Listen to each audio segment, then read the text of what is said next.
Ever since he was a little boy, Jonathan Parks dreamed of owning a business. His dream came true in 2017 when he and his partners, Jonathan and Jeremy Chasner, opened Zillicoa Beer Company, a brewery on 4 acres of land along the French Broad River in Asheville, North Carolina. Zillicoa is a native Cherokee word meaning raging waters.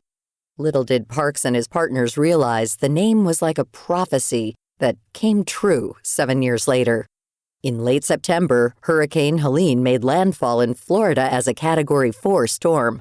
It quickly reached the mountains of western North Carolina, leaving a path of destruction in its wake and killing hundreds of people.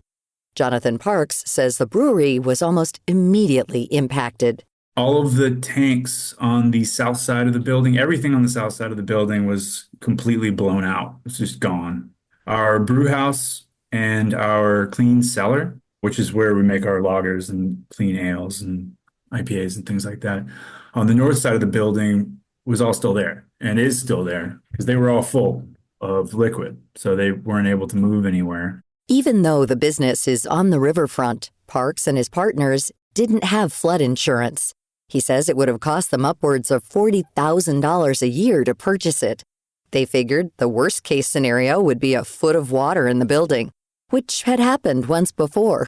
Parks and his team had already built the infrastructure of the brewery to withstand a small level of flooding. We actually built everything to code to be 24 inches and higher. So all the electrical stuff, all the mechanical stuff, aside from a few pumps, was lifted off the ground. Everything was made for a foot of water, 2 feet of water.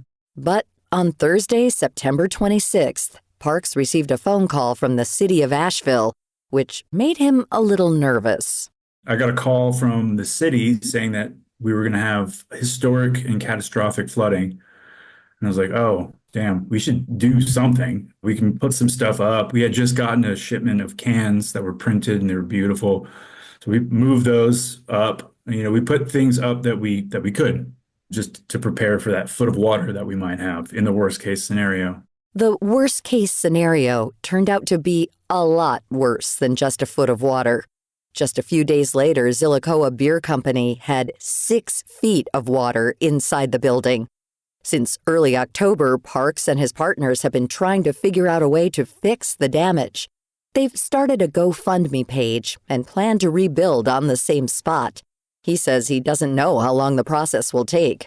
Anybody that's built out a building like that or built a business in a place knows that you hit roadblocks that you never thought you would run into and that seem like they're game enders, but then you find a way around it. You find a way to do it. Don't panic. Just take a deep breath and keep moving forward. It is concerning having all of our eggs in one basket right near the river there, but I'd like to think that there's going to be some serious re-engineering of the spillways and just the way that they mitigate flooding in the future. I really hope to see that. Christine DiBenedetto is another Asheville business owner who was impacted by the flooding caused by Hurricane Helene. She owns Wink Salon, which is located in Biltmore Village, one of the hardest hit areas in the city. DiBenedetto was about to celebrate the business's 20th anniversary when the storm hit. Like Park, DiBenedetto received dire warnings from the city about the possibility of catastrophic flooding. She says never in her wildest dreams did she imagine the devastation that would greet her when she returned to her salon once the floodwaters had receded. The mud was at least like 2 feet. So we were able to get in there, but we had to slosh through like a ton of mud and like break our door down a little bit to even get into the building where there was so much mud. DiBenedetto pivoted quickly. With no power, no internet, and no running water in Asheville, she looked elsewhere for help. She says she was determined to get some semblance of her business up and running again. She called colleagues in a town 25 miles away that had power and water and asked if she could use their shop on off days for her clients. When you have a business, you just have to stop the gap. You have to plug all of the holes because there is deferral and there's a little bit of forgiveness, but it's just temporary and you still owe money back. And so we knew that we've already gone through this with COVID. COVID was a good example of how you have to shut a business down, plug the holes, restart a business, and all the things that were going to happen. So I immediately jumped into action starting that. 43% of small businesses never reopen after a disaster. That's according to the Federal Emergency Management Agency, or FEMA. An additional 29% go out of business within 2 years of one, even with the help of Small Business Administration low-interest loans.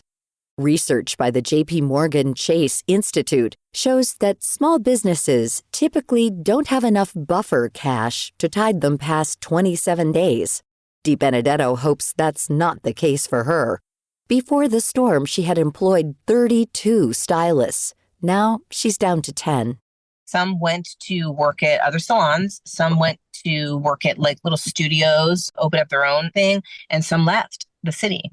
Before Helene hit, DiBenedetto had achieved her dream, providing her employees with extensive career training, a 401k plan, and health insurance benefits. Today, it's a different story. Now it's a new era and Renaissance time, and it's going to be creating a new business model that gives a little bit more freedom to myself and more autonomy and responsibility to the stylist, and then wait and see how long it will take to put that other location, the walls back together. It's down to the studs now.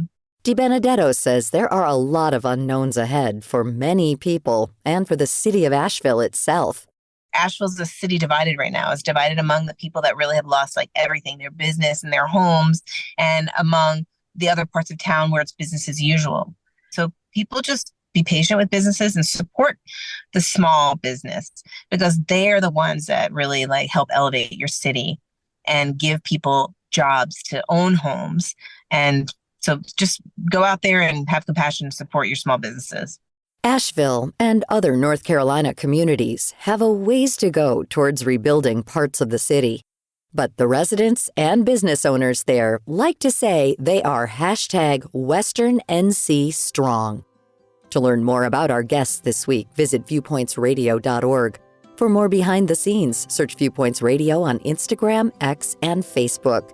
This segment was written and produced by Polly Hansen. Our lead producer is Libby Foster. Our executive producer is Amira Zaveri. Our studio manager is Jason Dickey. I'm Marty Peterson.